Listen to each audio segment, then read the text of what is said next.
Hello everyone, this is Nash. In high school physics, when we are trying to solve the period of time of some simple harmonic motion, we always told students, please just ignore the mass of the spring. Because in high school physics, we don't talk about this mass of the spring. But in real life, the mass of the spring does exist. So what if I ask you to consider the mass of the spring? Will the period of time change? Definitely. So today, in this video, I would like to show you how to calculate the period of time if we consider the mass of the spring is some kind of small letter m. Let's get started. First, if we consider the mass of the spring, then which means when your block of mass, which is now attached to your spring, when you try to pass through its natural position, except for the kinetic energy of the block of mass, we also need to consider about the kinetic energy of the whole spring because it's now have a mass. It's now have a mass, so I cannot ignore the kinetic energy of the spring. So I need to calculate. My first job is trying to calculate the total kinetic energy of the spring. In order to do so, I need to pick up some small portion, a really small part of the spring with a very short length, like dx. So my first question is, what is the mass for the small portion with a very short length? That is, I want to derive the dm. And the dm will be the density of mass, mu, and times its length. And the density of mass is not hard because the mass of the whole spring is the small letter m. And its natural length, the natural length is now the length of the spring is the small letter l. So the mu is equal to the mass divided by its natural length and times dx. So which is the mass of the small portion with a very short length we just picked up at point B. So I now get the mass. My second question is, what is the velocity? What is the velocity for this small portion at point P? Actually, I need to remind you one thing that is very important. For every point on the spring, they get different velocities. Yes, just like what you heard, they get different velocities. For example, for point Q, they get the maximum velocity moving to the right, and the velocity is the velocity of the block of mass. But what about the size? What about the velocity for the portion of the left-hand side at the end of the spring, like the speed at point O?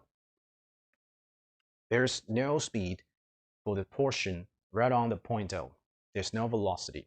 So that means your velocity is now decreasing from some maximum value v, and is now keep decreasing, and down to 0 at point O. So for every point of this spring, they get different velocities. So I now need to calculate the value of the velocity, the speed at point P. In order to do so, I need to calculate how far you are now away from point O, and the size is x, and the total length of the spring, the natural length is L. So I can calculate the ratio, and the ratio is x divided by the L. So the velocity at point P is going to be x divided by L. You can take it as some kind of ratio, and times the velocity. And that is the velocity at point P. I would like to name it as Vx. Okay, so I now get the velocity of the small portion we just picked up, and also the mass of the small portion with a very short length. So I am capable of calculating the kinetic energy of the small portion we picked up. All right, so the kinetic energy of the really small portion we just picked up with a very short length, and the kinetic energy is the dk, I put a subscreen, is equal to 1/2 times the mass dm and times its velocity, and the velocity is v sub x squared. Okay, what is the mass of the small portion? The mass is the density of mass times its length, and the density of mass is mass divided by its natural length. That is the mass divided by the small letter m divided by the length of your spring. That is the density of mass, and times dx. This is your dm, and times what? And times the Vx squared. And what is the Vx? The Vx is you calculate the ratio. The ratio is the distance away from point O, that is x, and divided by the natural length. That is the ratio x divided by L, and times the velocity, the maximum velocity, the velocity at the endpoint on the right hand side. And now you need to square it. You need to square them all. So what is the result? The result is the L squared. So I got an L cubed on the denominator, and m times x squared, v squared, s squared, v squared, and don't forget the dx. Okay, this is the kinetic energy for the small portion we just picked up, and but I need to calculate the total energy of the spring, so I need to integrate the dk. I need to do the integral of dk in order to calculate the total energy of the spring. Okay, so the total energy of spring is I need to do this integral. I need to do this integral of dk evaluated from 0 to L, because you get the total length of the spring, the size is L. So I need to calculate it. I need to do this integral evaluated from 0 to L. No problem.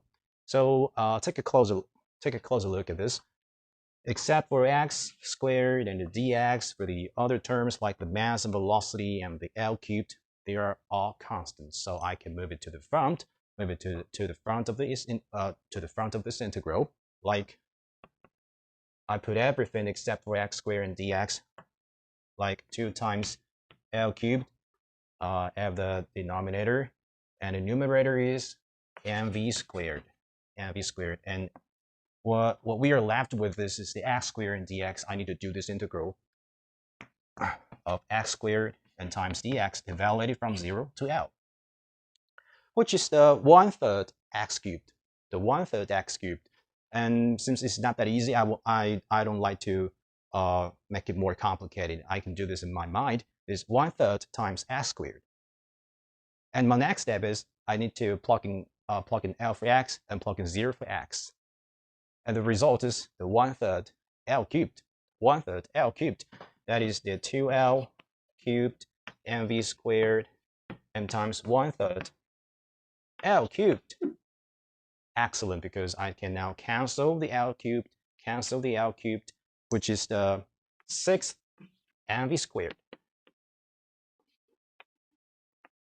So this is the total kinetic energy of my spring when your block of mass is now passing through its natural position, or you can call it equilibrium point.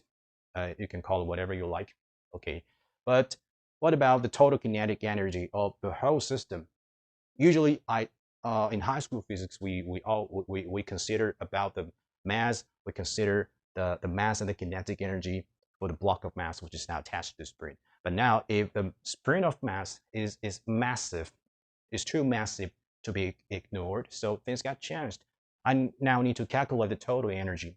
And what is the total energy of the whole system? I need to sum all of them, the kinetic energy of my block and the kinetic energy of my spring. So the total kinetic energy, the capital T means total. The total kinetic energy is the kinetic energy of my block and plus the kinetic energy, which just derived from previous steps, the kinetic energy of my spring. The kinetic energy of your block, of this block, is quite simple. It's 1/2 mv squared. So it will be 1/2 times the capital mass m, the mass of the block, and plus 1/3 because I put 1/2 in front of it, and 1/3 small letter m times v squared. Actually, you can take it as some kind of reduced mass. You can think of it as a brand new mass, a brand new merged mass. I merged the mass of the spring. I merged the mass of the block. I merged them all together as a brand new mass. Or you can take it as some kind of reduced mass. That's okay. But now I want to take it as some kind of brand new merged mass, and the size is just like this, and it is now attached to a massless spring. A massless spring, yes. At the beginning, we do need to consider the mass of our spring, but I now calculate the reduced. I get the reduced mass. So you can imagine you are now attached to the enhanced mass block, and it is now attached to a massless spring. And for a block of mass, which is now attached to a massless spring, and the period of time is 2 pi times the square root of the mass of the block divided by the spring constant. And now the new merged mass is the capital mass M plus 1/3 the small letter m, and the small letter m is the mass of the spring. So you can plug it back to this numerator, which is the mass of the block, and plus 1/3 times your the mass of your spring. Okay, this is one of the methods to derive the period of time if you consider the mass of your spring. Actually, in high school physics, we don't talk about the mass of the spring, but in the real world, the spring of the mass of the spring does exist. So if you want to calculate the more accurate period of time, then you can check this video. But if you are not a physics lover, you can just ignore it. But if you love physics, if you want to join some kind of physics competition, this could be some basic training. So thanks for watching, and this is Nash.